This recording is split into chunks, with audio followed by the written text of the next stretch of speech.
Yeah, welcome. So the topic we'll be discussing in this lecture is hashing.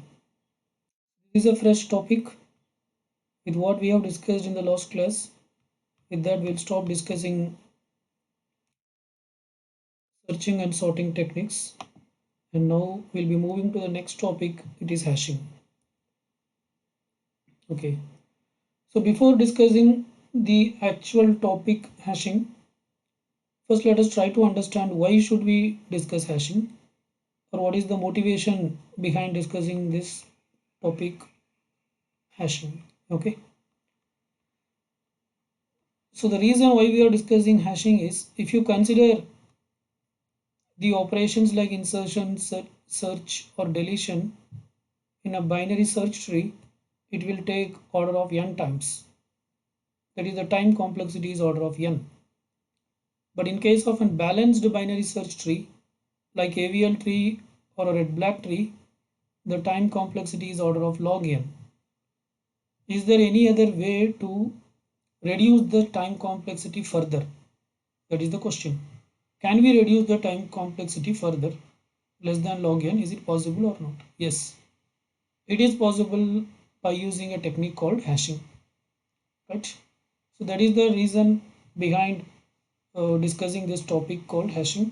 So not only with respect to BST and balanced BST, if you consider sequential search, if you take sequential search, what is the time complexity of sequential search?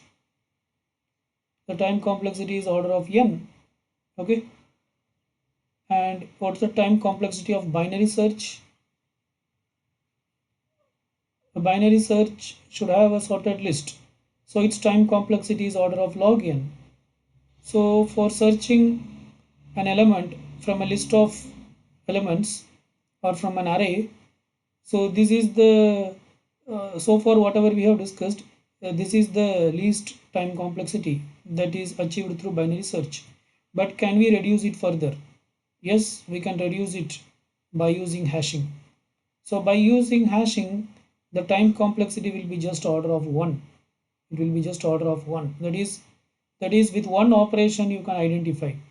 With just one move, with just one move, you can identify the place to which the new element to be inserted, or you can identify the element that you are searching just by performing one single calculation, or the element you want to delete where it is, you can locate it in just one operation. Okay, so it takes only one operation to perform insertion, searching or deletion. So that is the reason why we are going to discuss about this hashing techniques. Okay, so basically what is a hashing, or how do we define hashing? So in the simplest term, hashing can be defined something like this. In the simplest term, hashing can be defined something like this. It is a concept of mapping key. It is a concept of mapping keys, concept of mapping keys to a particular position, to a particular position in the list or in the array. Okay, so given a key, the given a key where it should be placed in the array. Okay, so that is what the hashing is going to do. So hashing is the concept of mapping key to a particular position in the array or a list. Okay, so for example, if you have an array, say the size of the array is 10, that is it can hold 10 elements. So the index is like 0, 1 up to 9. Okay, now say for example I want to place an element called 25, then we will apply this 25, this 25 is called as key is 25. Okay, so this 25 will be given to a hash function. We'll have a hash function of the form h of k. Okay, the h is a function which is called as hash function. This function will take the key as input. It will take the key as input and it will produce any one of these values as output, because now our array size is what, 10, that is starting location is 0 and ending location is 9. If this function returns 7, then this element 25 will be placed at 7th location of the array. Okay, are you getting? Say there is some other key value. Say key is 45. Okay, now you give to the hash function. For example, if it returns 2, then that element will be placed in the second location of the array or list. Okay, so how it is going to work, all those details we'll be discussing soon. But I'm trying to uh, make you understand the definition of hashing. So this is why we define hashing something like this. So hashing is the concept of mapping key to a particular location or position in the array. Okay, instead of position you can also call as a, or call it as location. So it's the concept of mapping key to a particular location in an array or in a list. Okay, right. So before going to discuss the actually hashing, whatever in the book style, before going to discuss that, I'll be giving you a brief overview on hashing. uh, I'll be trying to make things as simple as possible with this overview. Okay, so let us assume that we have an array or a list. Okay, let us assume we have an array or list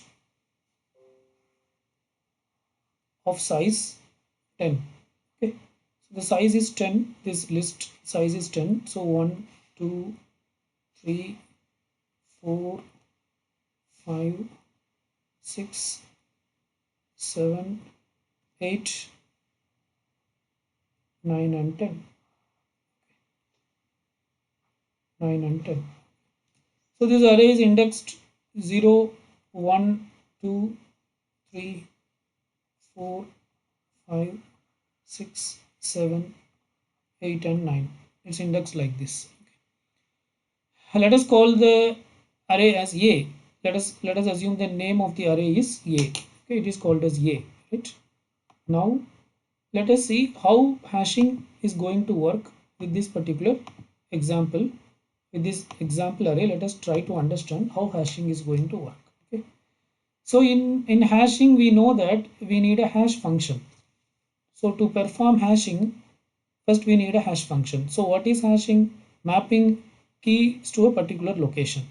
So hashing is, it's the concept of mapping keys to location in an array. Okay, I'm keeping it short, in an array, right? Now we need a hash function. Now we need to perform hashing, we need a hash function. Okay, so let us assume that we have a simplest hash function of this form. This is the simplest and the commonly used hash function. Okay, so what this hash function says, in the sense, what this is the hash function key, it it key modulo yum. Okay, key modulo yum, where yum is nothing but the size of the list or size of the array. Okay, where yum is nothing but the size of the array. Okay, so in our case, what is the size of the array? In our case, the size of the array is 10.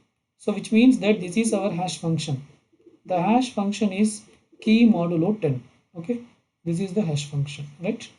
Okay, now let us take some values and let us see how these values will be placed in the hash table. Okay, so this table, which is generally an array, but in the context of hashing, this table will be called as hash table.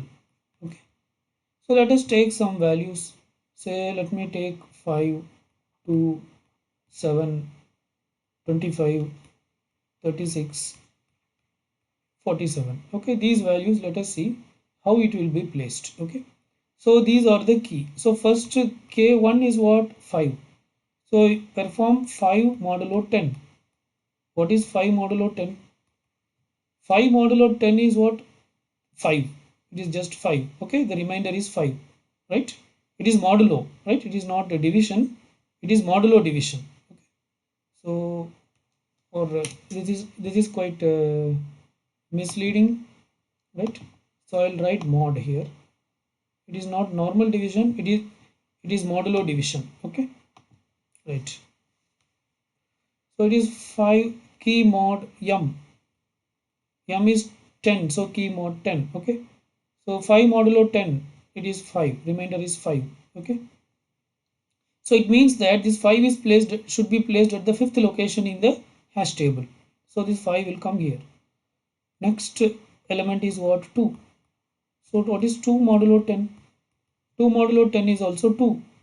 So it means that this should be placed in the second location. So it is mapped. This key is mapped to fifth location. This key is mapped to second location. Next the key is what? Third key is 7. 7 modulo 10 is also what? It is 7. So this key 7, it is mapped to 7th location. Okay. Next 25. 25 modulo 10 is what? 25 modulo 10 is also 5, right? Because 10 twos are 20 and remainder is 5. This is also 5. Okay. Now this 25 should also come in this location. Okay. But actually this location is already occupied. Actually this location is already occupied. So this is called as collision. So this is called as collision. So when you are performing hashing, this is one of the problem you will face in hashing. So this problem is called as collision. So how to deal with the collision, let us discuss later. Okay, but there is a problem. So normally in hashing we will encounter this problem called collision. What is collision? Two or more keys may map to the same location, that is called as collision. So here if you see, key 4 and key 1 are mapping to the same location. So this is called as collision. So when a collision occurs, how to handle that I will be explaining shortly. So just let us understand that this is creating a collision. I am not mapping this now. I am keeping this hold. Okay. So let us see the next key. Next key is 36. So 36, again hash function 36 mod 10 is what? 6. 6. Okay. 10 threes are 30, remainder is 6. So it means that this 36 should be mapped to sixth location. Okay. Next is 47. Next is 47. K6 is 47. Again if you see, 47 mod 10 means what? 47 mod 10 is what? It is 7, right? 10 fours are 40, the remainder is 7. But already 7th location is mapped to key 3, which is 7. Okay. So again this is also creating collision. Okay. So generally this is how we perform hashing. Okay. This function may vary. Here I have taken the simplest hash function. This is the simplest and the most commonly used hash function, which is key modulo the size of the hash table. Okay. But there are several other hash functions also available. You can use any hash function. I mean, in the if you are getting this type of problem, the hash function will be given. If the hash function is not given, if no hash function is given, then you have to assume that this is the hash function. Okay, otherwise the hash function will be given. Okay, fine. Now the common problem that we will face with hashing is what? Collision. Now let us discuss how to deal with this collision. So basically there are two ways of dealing with collision. Okay. The first method is called as, so collision is handled in two ways. Okay. The first method is called as linear probing. The first method is called as linear probing, and the second method is called as chaining. These are the two ways of handling collision. Okay. The first method is called as linear probing and the second method is called as chaining. Okay. So let us see the first method first. First method is linear probing. So using linear probing, how these collisions will be handled. Let us see. Okay. So now let us assume that this initially we are getting collision with 5. Okay. So let us assume that this is not mapped. That is key 5 is not mapped, and also let us assume that key 6 anyway it is not mapped. Okay. So key 5 is not mapped and I will delete this. So when you are trying to map key 4, we are facing collision. Okay. Now what we are going to discuss is how this collision will be handled by using linear probing. That's what we are going to discuss. Okay. So key 4, when we try to map key 4, it is mapping to fifth location, but already the fifth location contains some other value. So this is called as collision. Now where to map key 4? So the concept of linear probing, what it says in the sense, you just to go to the next location and check whether that location is what you call, whether that location is empty or not. If that location is empty, just use that location. Okay. So now if you go to the next location, it is sixth location. Is it empty or not? Yes, yes, it is empty. So use that location. So which means that key 4, that is 25, will be stored here. If it is not empty, you have to go to the next. If it is not empty, you have to go to the next. If it is not empty, go to the next. If this is also not empty, then go to the top. Okay. So how it will be done? So how it will be done in the sense, whatever the result you got here, whatever the mapped value you got here, okay, right? Say let us call this as R. So what you have to do is continuously you have to do R plus 1 modulo 10 or modulo m. Okay. So in our case R is 5. So when there is a hashing, you have to do this. So R is 5. So it means that 5 plus 1 modulo 10. So what is 5 plus 1? 6. 6 modulo 10 is 6. So go to the sixth location and see is it free or not. If it is free, use it. If this is also not free, again repeatedly do. 6 plus 1 modulo 10. 7 plus 1 modulo 10. So on and so forth. Right. Now as this is free, we will use this. Okay. But now we have another problem. See, K5. Now we have to map K5. So what is K5? K5 is 36. 36 modulo 10 is what? 6. It should be mapped to the sixth location. But already sixth location contains some other value. So what you have to do? Again apply this logic. Now R is 6. So 6 plus 1 modulo 10. That is 7 modulo 10 is what? 7. 7. But if you see, seventh location is also occupied. So again there is a collision. So once again continue this. So until you find an empty location, you should continue. So 7 plus 1 modulo 10. What is that? That is 8. Okay. Go to the 8th location and see. Is it empty or not? Yes, it is empty. So 36 will come here now. Are you getting? Right? Now locate key 6. Okay. So now we have to map key 6. So 47 modulo 10, which is equal to 7. But 7th location is already occupied. There is a collision. So what you have to do? Again perform this operation. That is linear probing. 7 plus 1 modulo 10. That is next location you have to check, which is 8. Is 8th location is free? No, it's not free. So again check the 9th location. So how you will get 8 plus 1, whatever the previous location, plus 1 modulo 10, which is 9. Is this is free? Yes. So 47 will come here, right? Okay. Say that now I want to insert something called, say, 59. Okay. Now if you map 59, what will you get? If you map 59, what will you get? You will get 9, right? You will get 9. So I'll delete this. So if you map 59, that is, it is 7th key, you will get 9. But already 9 is occupied. Okay. So just I wanted to show when it reaches the end of the table, what will happen. Okay. So this is key 7. 1, 2, 3, 4, 5, 6, 7. So key 7 is what? 59. 59 modulo 10 is what? 9. Okay. But 9th location already occupied, there is a collision. So what you have to do? 9 plus 1 modulo 10, which is 10 mod 10, which is nothing but 0. So if you reach the end of the table, it will go back to the beginning. Okay. So if the 0th location, is it already occupied or not? No. So this hash value, this key will come here. Okay. So on and so forth. So like this, you can keep inserting keys until the table becomes full. Okay.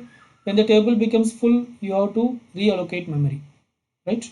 After reallocating, but if you reallocate memory, say for example at one point of time the table becomes full, so that all the 10 values or some 10 values are occupied, then you have to allocate, say you are doubling the table, instead of 10 you are making 20, but after making 20 then you have to recalculate the hash value for every key, even for the key that is already located. Okay, because now this mod value is changing.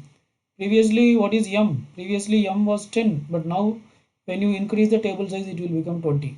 So whenever you increase the table size, the what you call the home location, this is called as the home location of the values, the home location of the key values will change.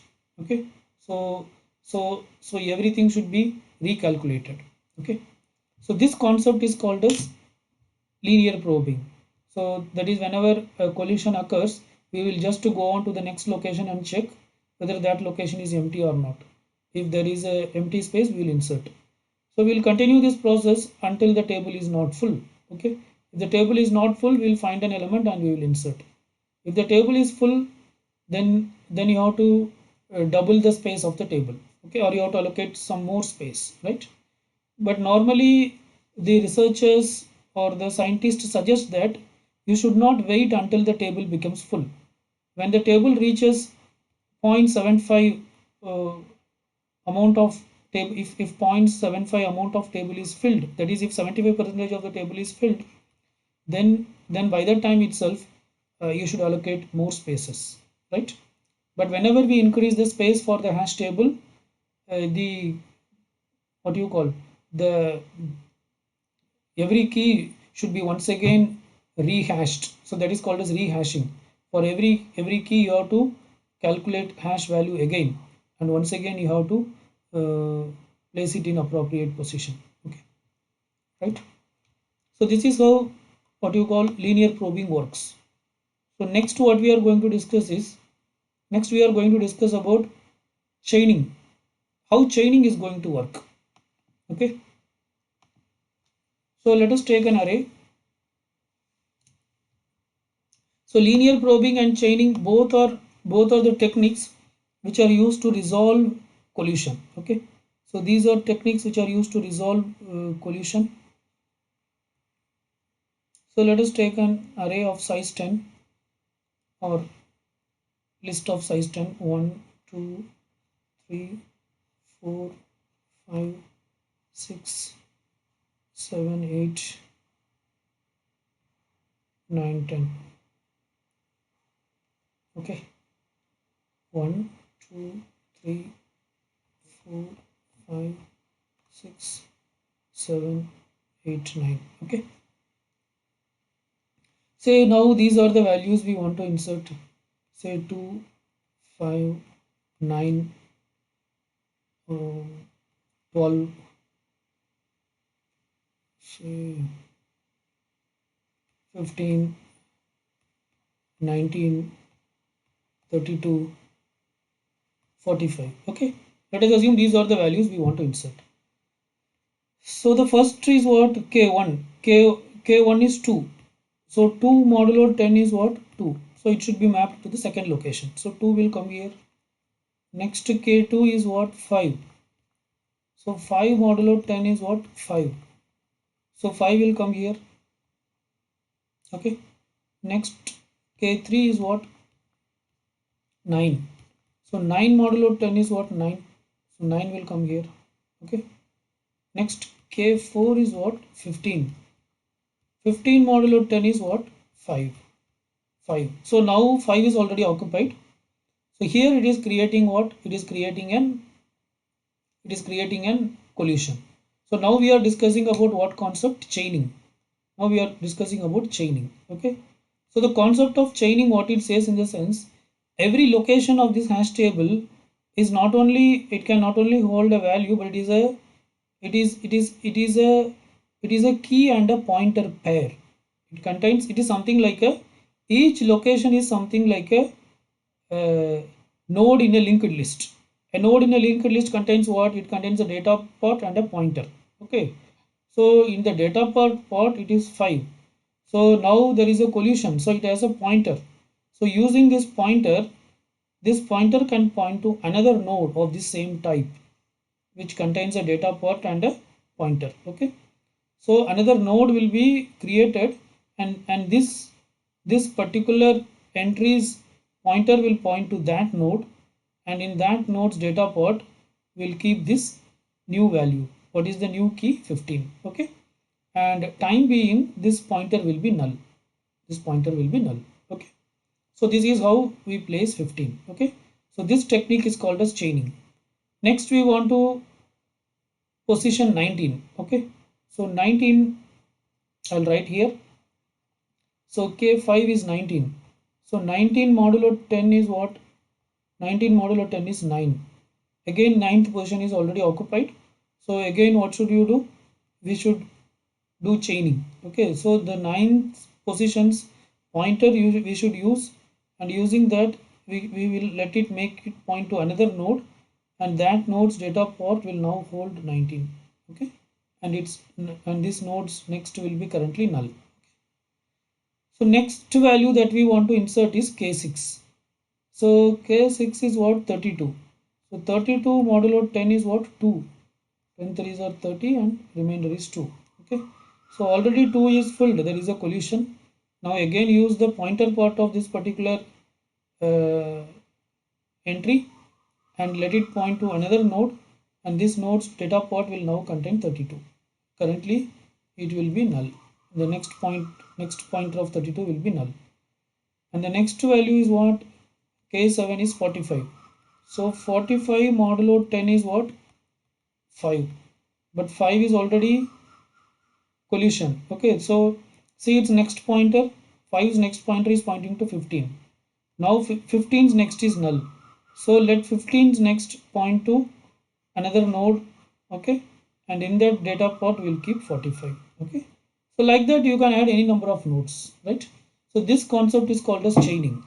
So this is also one of the technique for dealing with collision. Okay, in linear probing what we do, we just linearly search the next position, and we, if the next position is empty, we will place the key there. But in chaining we do like this, we form a chain. So it is like a chain, right? We form a linked list which is similar to a chaining. Okay, right? Fine. So this is the overview of what we are going to discuss in this lecture. Okay, right? So now let us discuss the actual concepts, right?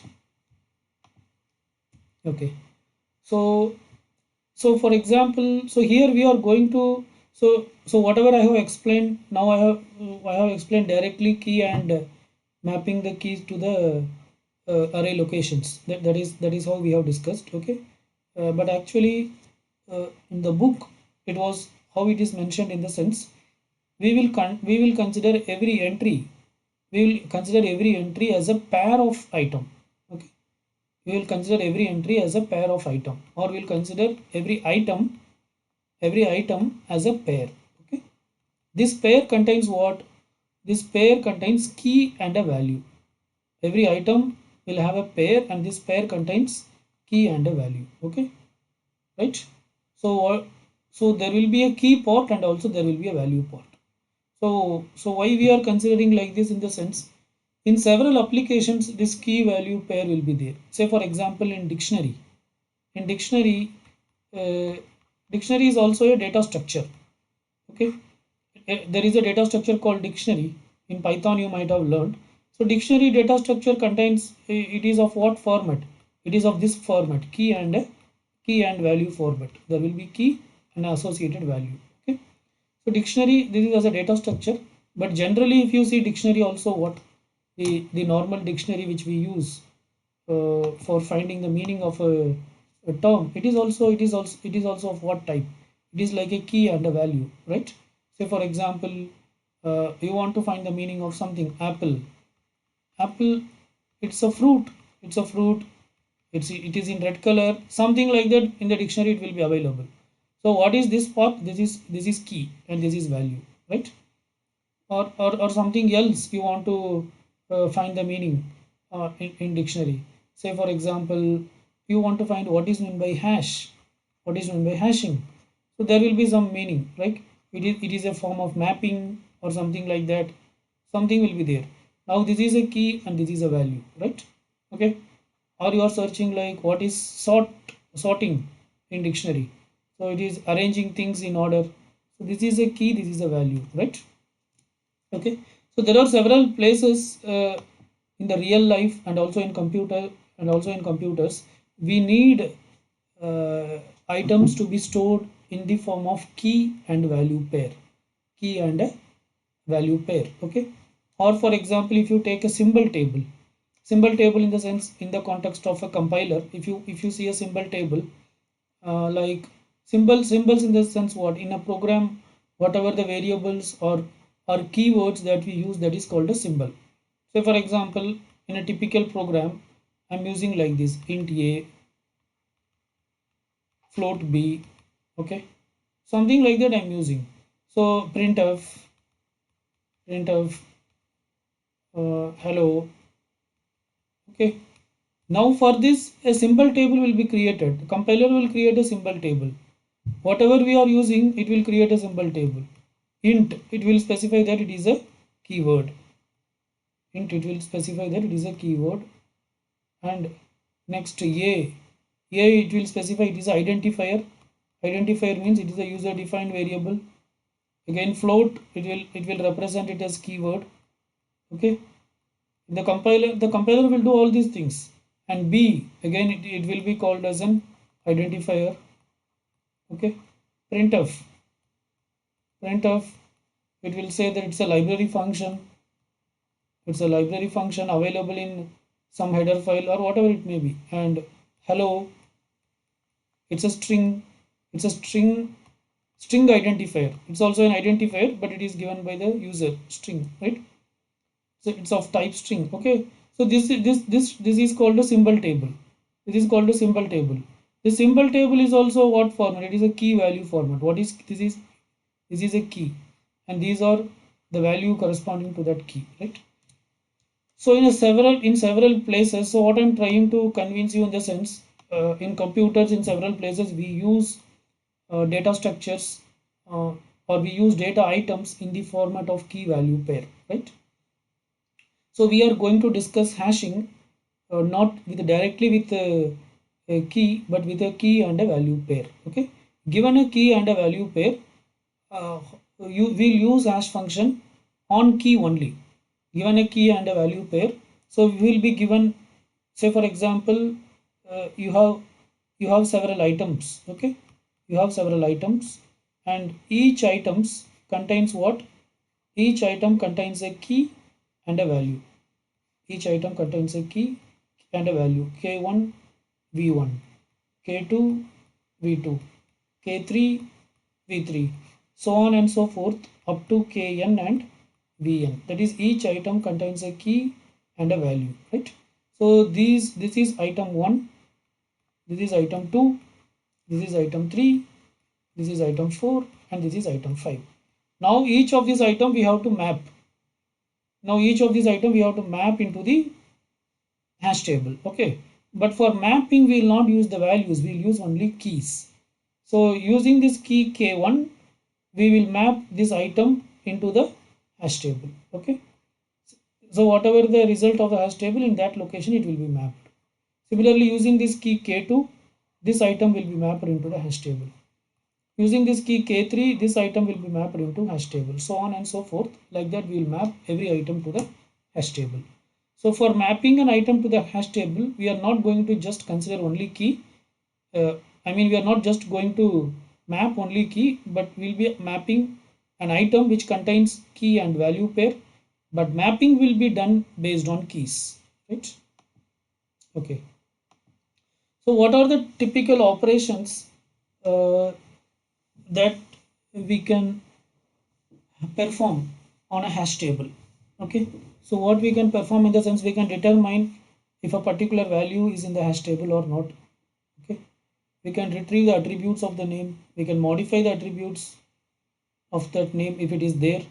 We can insert a new name. Okay. Given a key and a value in the sense, instead of value you can call it as name. Given a key and a name, we can insert a new name into the hash table. We can delete an existing name from the hash table. Okay. So these are the typical operations that can be done on a hash table, right? Okay. So this is the ADT, abstract data type, for what you call for symbol table. Okay, symbol table. So here symbol table means it's a key value pair. Okay, why we are calling as a symbol table? Because it's not going to have the symbol table, in the sense it's a table with key and a value pair. Okay, that's it. It contains ki and vi. It contains keys and also it contains values, right? Okay, so you can generically you can call it as a hash table also. So this hash table now not only contains values or keys, it contains both key and value pair, right?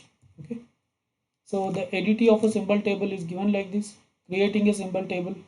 Okay, and to check is in name, whether a particular name is in the symbol table or not. If the name is there, it will return true, otherwise it will return false. Find, attribute find. Okay, if that particular name is there, then it will return the corresponding attribute, otherwise it will return null. So the name may be connected with more than one attributes. If there are more than one attributes, it may return those attributes. Okay, then insert. This is to insert a name and its attributes. Okay, right? So what does it mean? In the sense, for a key, it is not that only one values. For a given key, you can have more than one values also. Okay, so each of the values you can consider as attribute, right? And then delete. So delete symbol table name. So from the symbol table, it will delete the entry which contains this particular name, right? So the typical operations that we perform are search, insertion, and deletion.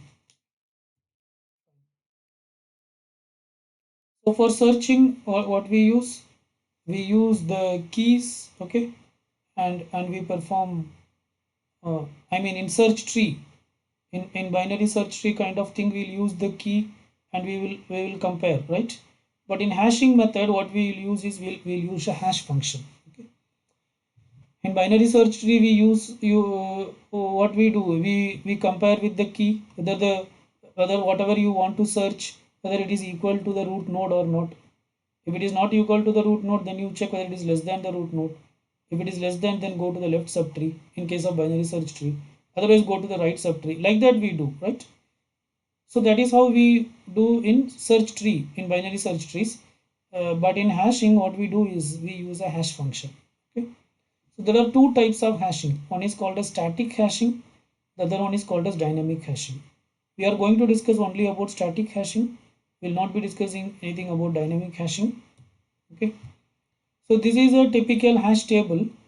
So a hash table can have several rows. Okay. So here we are assuming that the hash table contains b rows. The hash table contains b rows. That is, it is starting from 0 to b minus 1. Totally, there are b rows. Okay. Each of these rows is called as buckets. Each of these row is called as a bucket. Okay. So this is one bucket, this is one bucket, this is one bucket. Like that, we have b buckets, and these buckets are numbered from 0 to b minus 1. Right. Okay. And each bucket can hold this many slots. Each bucket can hold s slots. These slots are numbered from 1, 2, 3 to s. Okay. So what does it mean? It means that each entry in this hash table, each entry in this hash table can hold s values. It's not just one value.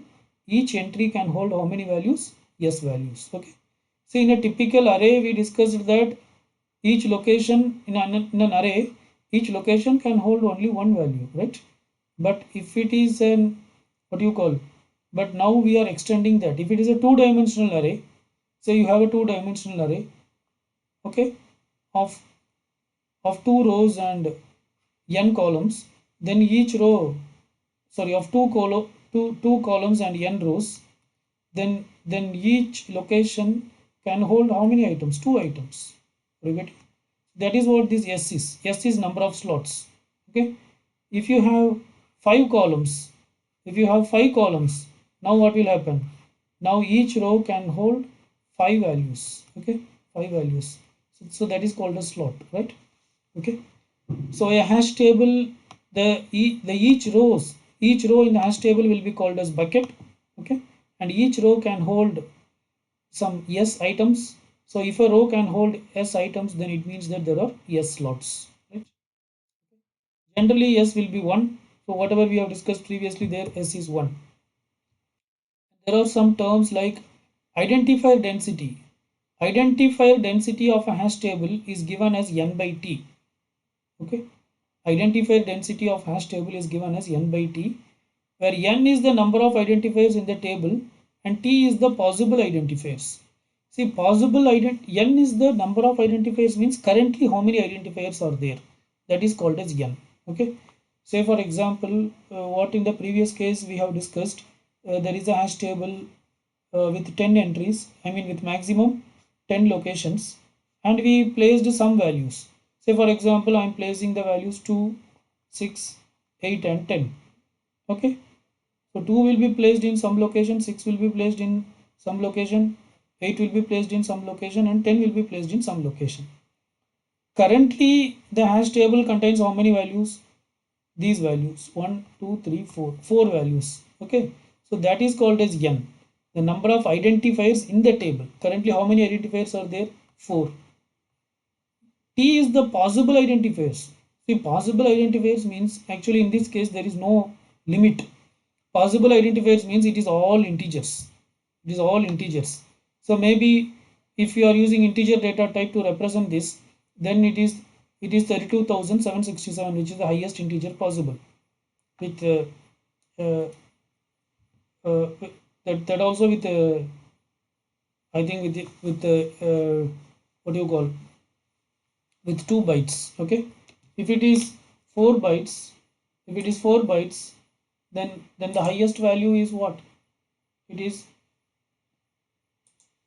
2 to the power 32, right? 2 to the power 32, but we have to consider the negative direction also. Okay, 2 to the power 32. So mm, so it will be a huge number, right? It will be a very big number. So let us assume that it is a 2 byte, the integer is 2 bytes. Okay, then it will go up to how much? 32,767. These are the different possible values. Then it means that identifier density is 4 by this. Okay, so if you calculate identifier density like this, then what will happen? uh, the possibility of collision is high. The possibility of collision is high because what? Because why? Because our range is too high. The possible values is too high. Okay, so obviously there will be collision. But this is how we calculate identifier density, the number of identifiers and t possible identifiers. So normally t will be very high. Normally t will be very high, and that is the result of collision. That is the reason for collision. Okay, and load density or loading factor is calculated something like this: alpha equal to n by s into b, where s is the number of slots and b is the number of buckets. Okay, s is the number of slots and b is the number of buckets. Okay, say currently there are n items. Currently, so n is what? N is the number of identifiers in the table. Okay, assume that again assume the same table. Assume the hash table contains 9 entries, 10 entries, 0 to 9. Okay, so in this case there are how many buckets? This is one bucket, this is one bucket. There are totally 10 buckets. Okay, number of buckets is 10. B is the number of buckets, which is 10. S is the number of slots. Each slot is having how many buckets? Each bucket is having how many? This is bucket B0, this is B1 up to B9. Bucket B0 is having how many slot? Only one slot. Each bucket is having only one slot. Okay, so S is the number of slots per bucket. Okay, so number of slots in a bucket. Okay, so 10 into 1 is what? 10. Okay, n is, let us assume as usual 4 entries are there. Some 2, 5, 8 and 10 are placed. Okay, so it is what? 4 by 10. 4 by 10 is what? 0.25. Currently this much load is there. 0.25 load is there. Are you getting? Right? Assume that the number of slots is 2. Number of slots is 2 means in each location we can hold two values. In each location we can hold two values. Okay. But now also assume that the hash table contains only 5 values. Okay. So n is 5. Still n is 5, but s is now 2 and b is 10. So now it will be what? It will be 4 by 2 into 10, that is 4 by 20. Okay, now it will be 4 by 20, right? So what is 4 by 20? In this case it is 4 by 20, okay, which is 0.2. Okay, 4 by 20, which is 0.2, right? So this is how we calculate loading density, right?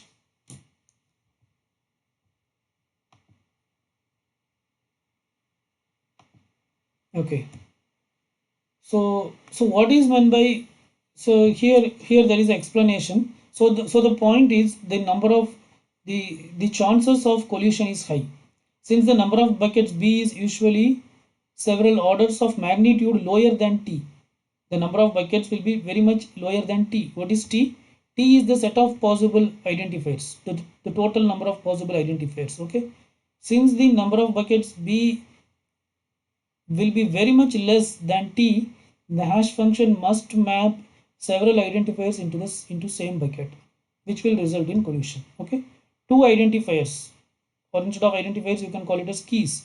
If two keys I and J are synonymous with respect to F, two keys I and J are synonymous. When we call it as synonymous, if f of I is equal to f of j, or instead of f of I you can call it as h of I, which is a hash function. If h of I is equal to h of j, okay, that is the result of h of I is some say some q, then h of j is also q. It means both these keys are mapping to the same location. Okay, both these keys are mapping to the same location. Then we say that I and j are synonymous. That is, they are going to map to the same location. As a result, they will create collision. Okay, right? Okay. So here are the two terms which is defined. One is overflow, the other one is collision. An overflow occurs when we hash a new identifier into a full bucket. So the question of overflow comes when what you call, when the bucket contains more than one slot. Okay, if each bucket contains only one slot, then both collision and overflow are same, right? But anyway, I'll try to differentiate collision and overflow. Say for example, we have a hash table something like this. Okay, say the hash table contains 0, 1, 2, 3, 4, that is 5 buckets, and each bucket contains two slots. Okay, now assume that this bucket contains some value, say say it contains 10, say this contains 21. Okay, say this is empty, say this contains 33, right? Something like this. Okay, now say for example you want to insert 43. Now if you want to insert 43, okay, let us assume this total size of this is 10. Okay, let us assume total size of this is 10 up to 9, 0 to 9. Okay, so 43 mod 10, you have to perform 43 mod 10. Okay, 43 mod 10 is what? 3. So if you see the third location, actually there is a collision. But it is not overflow, because one slot is filled, another slot is empty. Okay, so this is called as collision but not overflow. So this is how we differentiate collision and overflow. And overflow occurs when we hash a new identifier into a full bucket. So this bucket is not yet filled. This bucket 3 contains two slots. Only one slot is filled, another slot is not filled. But what is collision?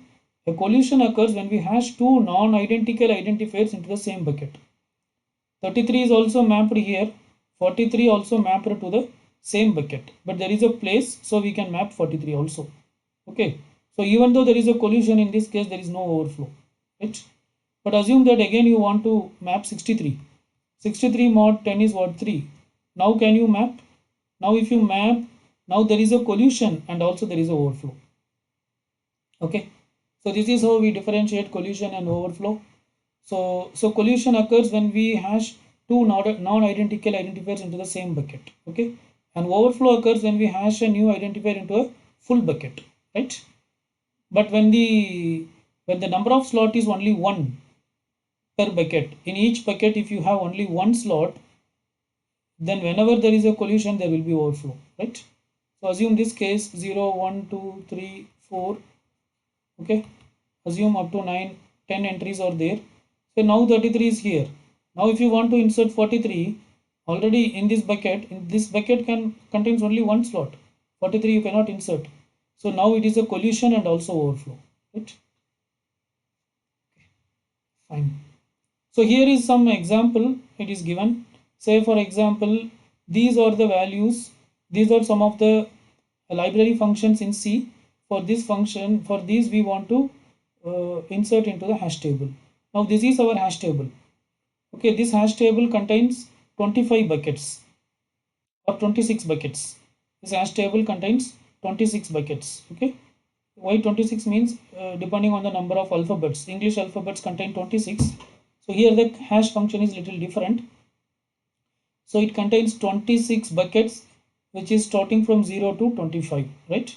Now these are the what you call, these are the functions, these are the functions which you want to map into the hash table. Okay, so how we map in the sense, the mapping function is here, the hash function how it is given in the sense, take the first character, take the first character.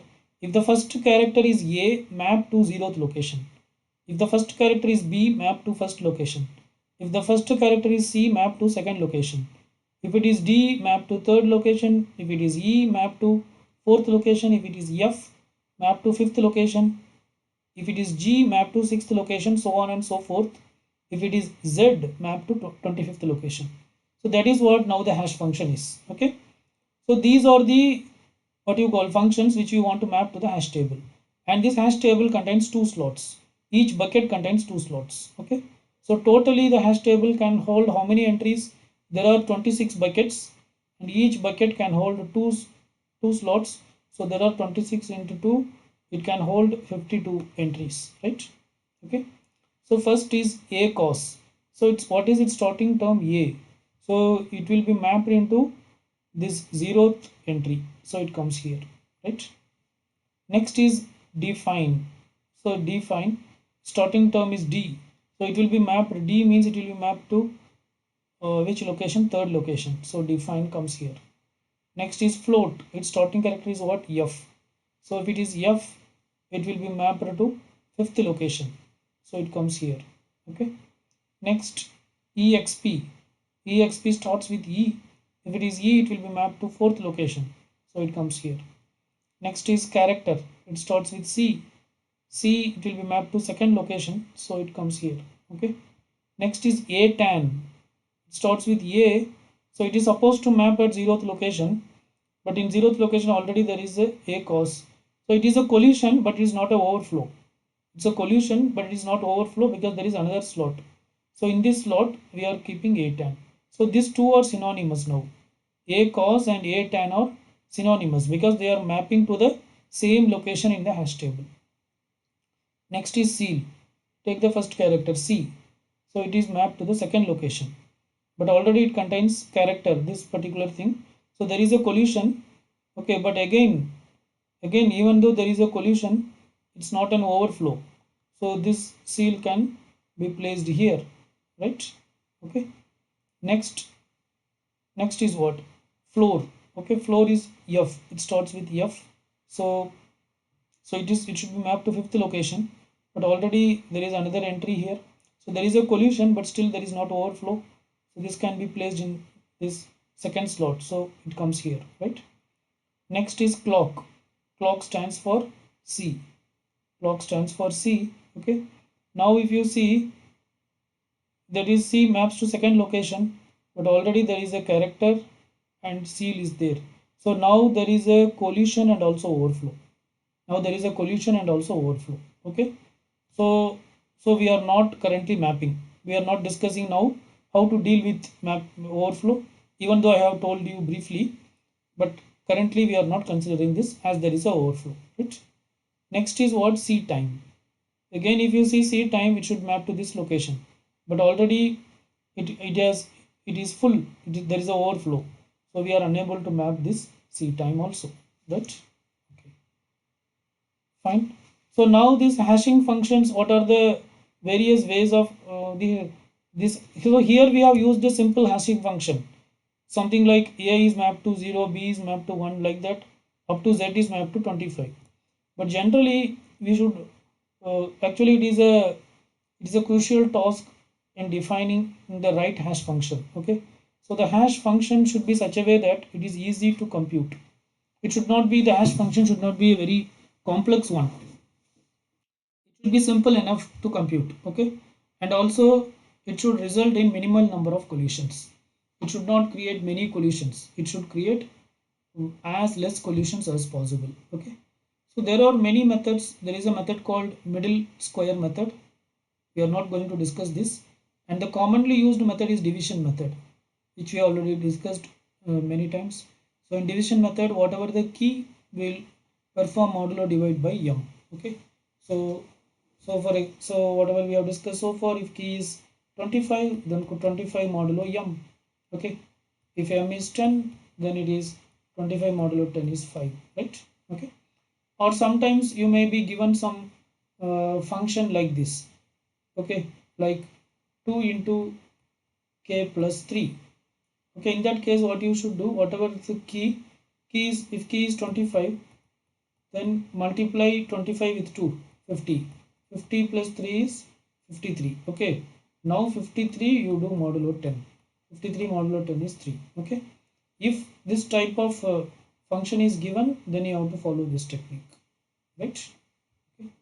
So generally mostly we'll be using this division method, or in some cases in exams you may get this type of questions. Okay, right? Map the following values using the following hash function 2 into k plus 3. Then you have to apply m also will be given. Okay, if m is 20, then you have to do modulo 20, right? Okay, so this is how this works, right? Mm. There are some other ways of hashing. Hash functions are available. Let us have a brief intro to that. So there is another technique called as folding techniques. So in folding technique, what we do in the sense, in folding technique, there are two.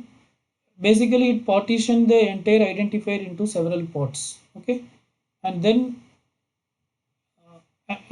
it uh, all all except the last one will have the same length. Okay, given a long identifier, it will break the identifier into several parts of equal size, right? But but when you break like that, every part will be of equal length except the last one. For the last one, we cannot guarantee. It may be of equal length or it may not be of equal length. Okay.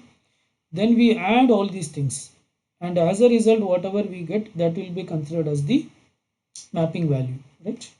Okay. Say for example, there are two ways of this folding techniques. One is called as shift folding, another one is called as folding at boundaries. So let us see how this shift folding works. Assume that this is the key which you want to map. Of course, it's a long number, 123203241112220. This is the key or the identifier which is to be mapped. Okay. Now we divide into certain number of partitions. Okay. Let us assume the partition size as 3. Let us assume the partition size is equal to 3. So which means we have to divide into, so divide this into several smaller partitions such a way that the individual partition size will be maximum of 3. Okay, so the first partition will be just 1 2 3, so that we got this 1 2 3. Second partition will be just 2 0 3, we got this. Third will be 2 4 1. Fourth will be 1 1 2. Okay, now the last partition we cannot guarantee. It may be of equal size or it may not be of equal size. So it is just 2 0. So 20, right? Now you add all these things. If you add all these things, what you get is 699. So it means that this value should be mapped to this address 699. Okay, right? So this is what this shift folding technique says, right? The next method is folding at the boundaries.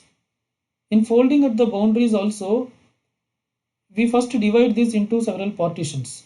Like this we divide into partitions. Same, let partition size is 3. 1, 2, 3, 2, 0, 3, 2, 4, 1, 1, 1, 2 and 20. Okay.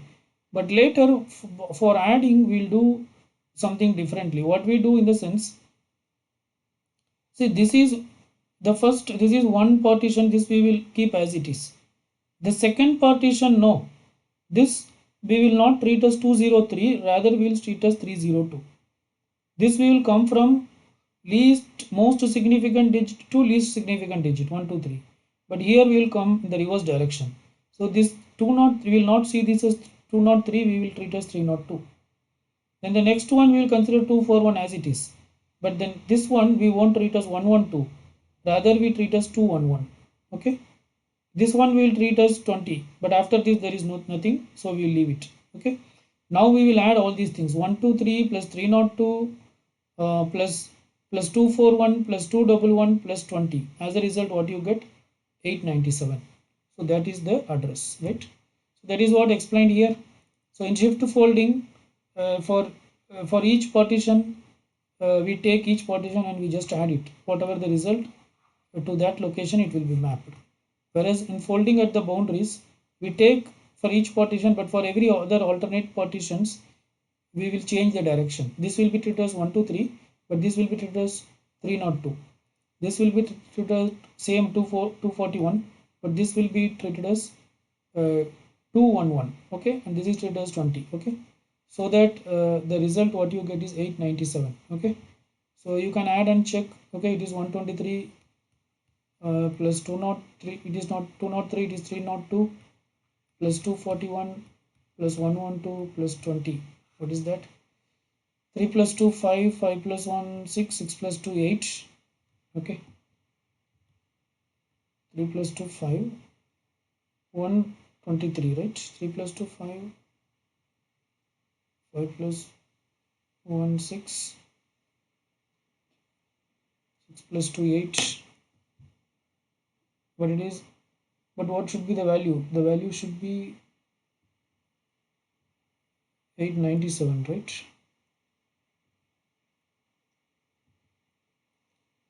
One minute. So 123 plus 302 plus 241 plus 11 plus 20. Yes, yes, the sum is 897. Okay, I think somewhere we are making mistake. So 123 plus 302 plus 241. Yeah, this is 211. Sorry, this is 211. Okay, plus 211 plus 20. Okay, so what is that? 3 plus 2 5, 5 plus 1 6, 6 plus 1 7, right? 4 plus 2 6, 6 plus 1 7, 7 plus 2 9. Okay, 3 plus 1 4, 4 plus 4 8. So it is 897. Okay, 897. So that is how you got this 897, right? Fine. Okay, so now let us discuss some more examples before going for linear probing and other things. So there are two ways of handling overflow, as we already discussed. So one is called as linear open addressing. So under linear open addressing, we have several techniques like linear probing, quadratic probing, rehashing, and another technique is called as chaining. So these are the broadly the two methods of handling overflow. So let us say, for example, here we are discussing these identifiers. These are the identifiers which we want to map into hash table. Okay, what are the, so this program let us not discuss, but this program's output is explained here, right? So these are the possible identifiers, and the hash table size is 13. Hash table size is 13, and these are the identifiers. What are the identifiers? For, do, while, if, else, and function. Now how this what you call these values are calculated in the sense, this is this is nothing but this 102 is nothing but the ASCII value of F, and this triple one is nothing but the ASCII value of O, small o. This 114 is nothing but the ASCII value of R. All these were added, as a result what you get is 327. This is X. Now this X is, now table size, hash table size is 32. So what here we are doing is 32 modulo 13. 32 modulo 13 is nothing but 2. Okay. Similarly for do, d d do is some loop. Okay, do loop, do while loop, right? So d ASCII value is 100, O ASCII value is 111. So if you add it, what you get? 211. So 211 mod 13 is 3, right? So on and so forth, like that we are doing this. So here you can see the, what you call, you can see the ASCII table. I will just for reference. So you can see here, say F O R, we will see 102, 11, 111 and 114. So you can see A B C D E F. F is 102. Okay. O is 111, right? R is 114. Okay. So this is how it was. You got those values, right? And then it is mapped. So this is how it is mapped, right? Now you can see there are some collisions. Here there is a collision. Here there is a collision. So when there is a collision, what you should do? You should go for linear probing, or you have to go for any other techniques. Okay. So in linear probing, what we do when there is a collision, if the hash function at this location, if it is creating a collision, then increment that location and check. It is go to the next location and check. How long you should do? Until the table is not full. Okay, right? So that is what is called as linear probing. So here previously we discussed this a cause, a character, all these things, right? There we have discussed with two buckets. Okay, here we are discussing with one. There we are discussed with two slots per bucket. Here we are discussing the same thing with only one slot per bucket. With only one slot per bucket. Okay. Now if you see, there is only one slot in a bucket, right? So this is only single hash table. Okay, it is shown in two halves. So a cos, a is mapped to, so now the hash function is this. A is mapped to 0th location, B is mapped to first location, C is mapped to second location, D is mapped to third location, E is mapped to fourth location, F is mapped to fifth location, so on and so forth, right? And A, B, C, D, E, F, G is mapped to sixth location, H is mapped to seventh location, up to Z is mapped to 25th location. Okay. Now you see A cos, it will be mapped to which location? 0th location. Fine. It is successfully mapped. Now the each bucket contains only one slot, not two slot. Okay. Second, now you want to, what do you call? Now you want to map. See, these are the bucket numbers. Okay, 0, 1. Now we want to map A to I. But already A to I also should be mapped to 0th location. But already 0th location is occupied by A cos. So if you use linear probing, you check the first location. As of now, the first location is empty. So A to I comes here. So A to I comes here, right? Okay. Next, character. Next, this particular thing, character. Okay. So character, it is supposed to map to second location. A, B, C. C is 2. Okay. Second location is empty. So it is mapped. It is mapped to second location. Okay. Next is define. It starts with D. It is supposed to map to third location. It is empty. So it is mapped to third location. Next is EXP. EXP starts with E. It is supposed to map to fourth location. This location is empty. So it is mapped to fourth location. Next is seal. Come to seal. This seal is should be mapped to second location. But actually second location is char. So linear probing, what it will do? It will check the third location. This third location is empty. No, define is occupying. Then it goes to the fourth location. Is it empty? No, exp is occupying. So seal is given fifth location. Okay. Now see cos. Cos also supposed to map to second location, but second location already char is there. So linear probing checks to the next location. Third location, is it empty? No. So go to the fourth location, is it empty? No. Go to the fifth location, is it empty? No. So sixth location is allocated for cos. Okay. Next is float f. F is supposed to map to fifth location, but in fifth location already seal is there. So linear probing says go to the next location. 6, is it empty? No. So go to the seventh location. So floor is given this location. Float is given this location. Next is at all. At all starts with A. It's supposed to map to zeroth location, but zeroth location contains A cos. So linear probing says go to the next location. Is it empty? No. So go to the next location. Is it empty? No. Go to the next. Is it empty? No. Go to the next. Is it empty? No. Go to the next. Is it empty? No. Go to the next. Is it empty? No. Go to the next. Is it empty? No. Go to the next. So at all is allotted to 8th location. Right. Next is floor. Starts with F. It's supposed to map to 5th location. 5th location already seal is there. So according to linear probing, go to the next location. 6th location is not empty. So go to 7th location. This is also not empty. Go to 8th location. This is also not empty. So go to 9th location. So floor is mapped to this location. Okay. Now C time. It is a starting character is C. So it is supposed to map to second location. But second location contains char. So linear probing says go to the next location. Third location not empty. Fourth is not empty. Fifth is not empty. Sixth is not empty. Seventh is not empty. Eighth is not empty. Ninth is not empty. 10th is not empty. 10th is empty. So it comes to this location. Okay. Now what is this?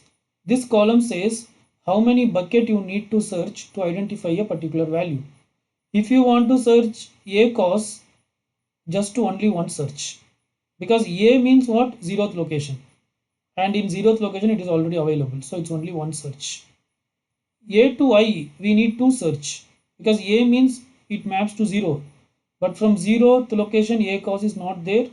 In the first location it is there, so after 0 you will be searching first location. So the algorithm will map to 0, but then it is not there, so you should go to the next location and you should check is it there. Yes.